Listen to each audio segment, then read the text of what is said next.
அனைவருக்கும் கோபிநாத்தின் அன்பு வணக்கங்கள் நண்பர்களே. நம்ம வாழ்க்கையில் நிறைய விஷயத்த பக்தி மூலமாக அடைஞ்சிருப்போம். இந்த பக்தினா என்ன அப்படிங்கிறத ரொம்ப சுருக்கமாக பார்க்கலாம். முழுமையாக பார்த்துட்டு உங்களோட கருத்துக்களையும் கீழே கமெண்ட்டில் பதிவு பண்ணுங்கள்.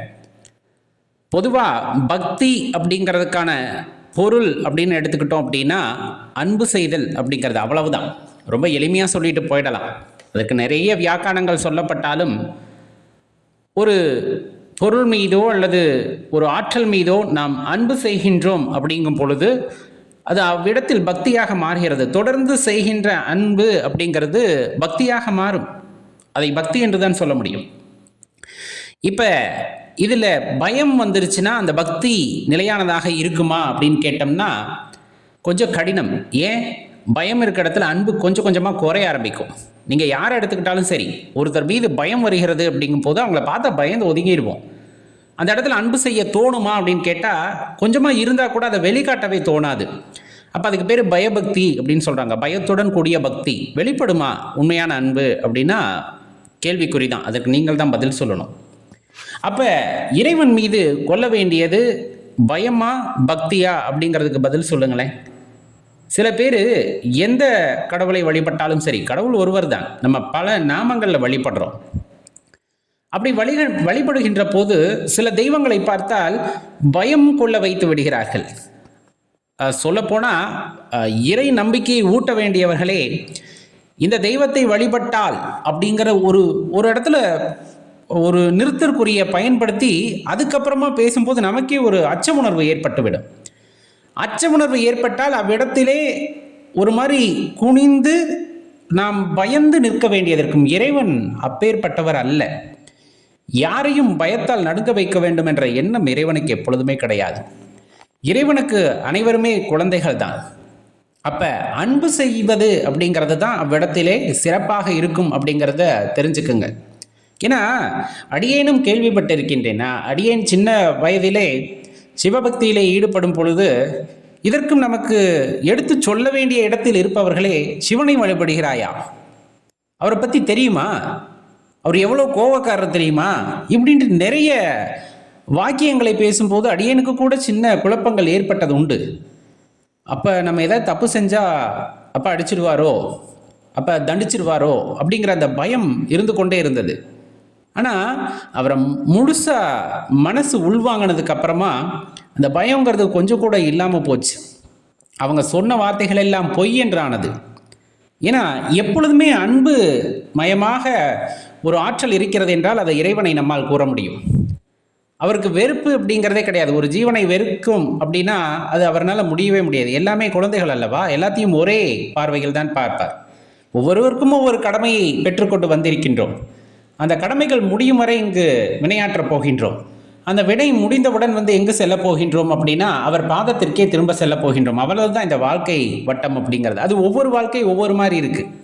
அது ஏன் அப்படின்னு கேட்டால் பல கேள்விகள், அதற்கு ஆழ்ந்த பதில்கள் இருக்கும். நம்மால் ஏற்றுக்கொள்ள முடியும், ஏற்றுக்கொள்ள முடியாது, அது இரண்டாம் பட்சம். ஆனால் உண்மையாக பக்தி செய்கின்றவர்கள் அன்புமயமாக இருப்பார்கள். நீங்கள் நிறைய பேர்த்த பார்த்துருக்கலாம்.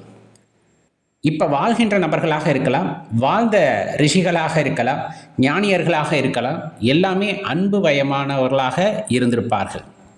அவர்கள் அருகாமையில் செல்லும் பொழுது அந்த அன்பை நம்மால் உணர்ந்திருக்க முடியும் அப்படின்னா அதில் எல்லளவும் சந்தேகம் இல்லை. நீங்கள் நிறைய ஞானியர்கள் பற்றின புத்தகத்தை எடுத்து படிங்களேன். அவங்க அருகாமையில் யாராச்சும் போயிருந்து அவங்க அனுபவங்களை பகிர்ந்திருந்தார்கள் அப்படின்னா தங்களை மறந்து அமர்ந்திருந்ததாக கூறுவார்கள். காரணம், அன்பு வயப்பட்டு விட்டோம் என்றால் நம்மை நாம் மறந்து விடுவோம். ஒருவர் மீது அன்பு செலுத்துகின்றோம் அப்படிங்கும் போது கண்டிப்பாக அந்த உணர்வுகளுடன் கலந்த நிலையில் இருப்போம்.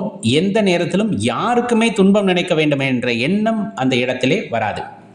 அப்போ இறைவனை வழிபட வேண்டும் என்றால் நமது மனதில் இருக்க வேண்டியது பக்தி. பக்தி என்னும் பொழுது அன்பு. அப்போ இறைவனுக்கு செய்யும் தொண்டு அப்படிங்கிறது அன்பு செய்தல் அப்படிங்கிறது. அதை இறைவனிடம் ஆரம்பித்து தொடர்ந்து செய்யும் பொழுது என்ன ஆகும் அப்படிங்கிறத முதல்ல தெரிஞ்சுக்கணும்ல. இப்போ சிவபெருமான் மீது நாம் அன்பு செலுத்த ஆரம்பிக்கின்றோம் அப்படிங்கும் போது அந்த அன்பு சிவபெருமான் மீது மட்டும்தான் ஒரு குறிப்பிட்ட காலகட்டத்திற்கு இருக்கும். பிறகு அப்படியே விரிவடைய ஆரம்பிக்கும். காரணம், எல்லா உயிர்களுமே சிவம், எல்லா பொருளுமே சிவம் அப்படிங்கிறத நம்ம உணர்ந்துக்கிறோம்.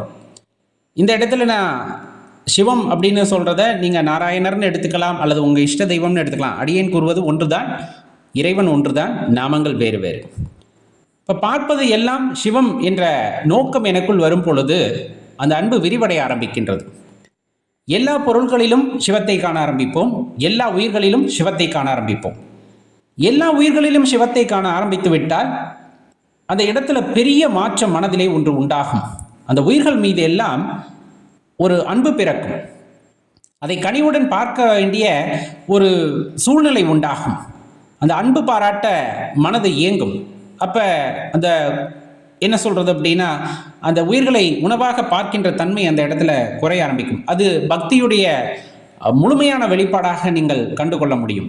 அதற்காக உணவு அப்படிங்கிற தனி மனித உரிமைக்குள் அடியேன் வரவில்லை. இருந்தாலும் ஒரு இடத்தில் அன்பு அதிகமாகும் பொழுது இதெல்லாம் நடைபெறும் அப்படிங்கிறத அனுபவ ரீதியாக உணர்ந்திருக்கின்றோம். அதே போல நிறைய அடியார் பெருமக்கள் தன்னுடைய கருத்தை வெளிப்படுத்துவதன் மூலமாகவும் இதை உணர்ந்திருக்கின்றோம். அந்த அன்பு பயமாக மாறும் பொழுது அந்த இடத்தில் பக்தி நிலைத்திருக்கும் அப்படின்னா அதில் மாற்று கருத்தே இல்லை. எவ்விடத்தில் பயம் தேங்குகிறதோ, ஒரு இறைவன் பெயரை சொல்லி அவர் மீது ஒரு பயத்தை உண்டாக்கிவிட்டால் அவருக்கு இதை கொடுத்தால் தான் இதை கொடுப்பார் அப்படிங்கிற கொடுக்கல் வாங்கல் கணக்கு மட்டும்தான் இருக்கும். பயம் இருக்கின்ற இடத்துல பயத்தோடு ஒரு இடத்தில் போய் நிற்கிறோம், இதை கொடு அப்படின்னு சொன்னால் உடனே கொடுக்க தோணும். நீங்கள் யார்கிட்டயா இருந்தாலும் சரி, இதை கொடுத்தா அதை தர்றேன் அப்படிங்கும்போது நமக்கு அந்த பயத்தோடு அதை கொடுக்கணும்னு தோணும். அங்கே தான் இந்த கொடுக்கல் வாங்கல் கணக்கே ஆரம்பிச்சது. யாரிடத்தில் பயம் இருக்கிறதோ அங்கே கொடுக்கல் வாங்கல் இருக்கும். ஆனால் ஒரு இடத்தில் பக்தி இருக்கிறது, ஒருவர் மீது அன்பு செய்கின்றோம் அப்படிங்கும்போது, அன்பாக ஒருவர் கேட்கின்றார் இதை கொடுங்கள் அப்படின்னு கேட்கும்போது அது சரியா தவறா என்று யோசித்து, தவறாக இருக்கும் பட்சத்தில் அவர்களுக்கு புரிய வைக்கவும் முற்படுவோம், சரியாக இருக்கும் பொழுது அதை செய்யவும் முற்படுவோம். விஷயத்தை தெளிவாக புரிஞ்சுக்கணும். பயந்தோம் அப்படின்னா எதிர்க்க முடியாது அந்த இடத்துல. அது தவறாக இருந்தால் கூட பரவாயில்ல, அடுத்து நமக்கு பிரச்சனை வந்துடுவேன்னு செய்ய ஆரம்பிப்போம். ஆனால் உண்மையான அன்பு இருக்கிற இடத்துல கண்டிப்பாக கருத்து பரிமாற்றம் அப்படிங்கிறது இருக்கும். இது அடிப்படையில் நம்ம உணர்ந்து கொள்ள வேண்டிய விஷயம். இறைவன் எப்பொழுதுமே கொடுத்ததை கேட்பதில்லை. மனதில் தெளிவாக நினைத்துக் கொள்ளுங்கள். ஒரு விஷயத்தை கொடுத்திருக்கிறார் என்றால் அதை திருப்பி கேட்பவர் அல்ல இறைவன். அந்த ஆன்மா அனுபவம் பெற வேண்டும் என்பதற்காக சில விஷயங்களை கொடுக்கின்றார், பக்குவம் அடைய வேண்டும் என்பதற்காக. கஷ்டம் அனைவருக்குமே வரும். இந்த கஷ்டம் எதற்காக வருகிறது? இந்த ஆன்மா அனுபவம் பெற வேண்டும் என்பதற்காக. ஒரு அனுபவத்தை பெற்றால் தான் அடுத்த நிலைக்கு அந்த ஆன்மாவானது முன்னேறும் அல்லது உயரும். அந்த அனுபவம் அதற்கு கிடைக்கவில்லை என்றால் நிறைய ஏமாற்றங்களை அதை தாங்கிக் கொள்ள வேண்டியது இருக்கும். அது ஒரு இடத்துல சந்தோஷமாகவே இருக்கிறோம் அப்படின்னா அந்த வாழ்க்கை ரொம்ப போர் அடிச்சு போயிடும் இல்லையா? அதே கஷ்டப்பட்டுக்கிட்டே இருந்தாலும் போர் அடிச்சிடும். ஒரே நாளில் எடுத்துக்கிட்டிங்கன்னா கஷ்டமும் சந்தோஷமும் மாறி மாறி வரும். நம்ம பொதுவாக சொல்லுவோம் நான் கஷ்டப்பட்டுக்கிட்டே இருக்கேன், அப்படிலாம் கிடையாது. கஷ்டப்படுறோம் 8 மணிக்கு அப்படின்னா 9 மணிக்கு ஒரு சின்ன சந்தோஷம் வரும். கண்டிப்பாக இறைவன் கொடுப்பார். 9 மணிக்கு ஒரு சந்தோஷம் வருதா, 11 மணிக்கு லைட்டாக ஒரு சின்ன துக்கம் வரும் அந்த இடத்துல. இது மாற்றி மாற்றி வாழ்க்கையில் வந்துக்கிட்டே இருக்குது. இது ஒவ்வொரு நாளுக்கும் மாறலாம், ஒவ்வொரு வாரத்துக்கு மாறலாம், ஒவ்வொரு மாதத்துக்கு மாறலாம். ஆனால் இது ஒரு ஆன்மா அனுபவம் பெற வேண்டும் என்பதற்காக இறைவன் நடத்துகின்ற செயல் அப்படிங்கிறத தெளிவாக உணர்ந்து கொண்டீங்க அப்படின்னா வாழ்க்கையானது அருமையாக இருக்கும். தெளிவாக உணர்ந்து கொள்ளுங்கள். அன்பு மிகும் இடத்தில் பக்தி இருக்கும். பக்தி மிகுந்திருக்கிறது அப்படின்னு நம்ம சொன்னோம்னா அங்கே அன்பு மிகுந்திருக்க வேண்டும். மாறாக அதற்குள் பயம் கலந்து விடுகிறதுனா பயமானது பக்தியாக இருக்காது அப்படிங்கிறத தெளிவாக தெரிஞ்சுக்க. இது அடியனுடைய கருத்து. உங்கள் கருத்து என்ன அப்படிங்கிறத கீழே கமெண்ட்டில் சொல்லுங்கள். நன்றி, வணக்கம்.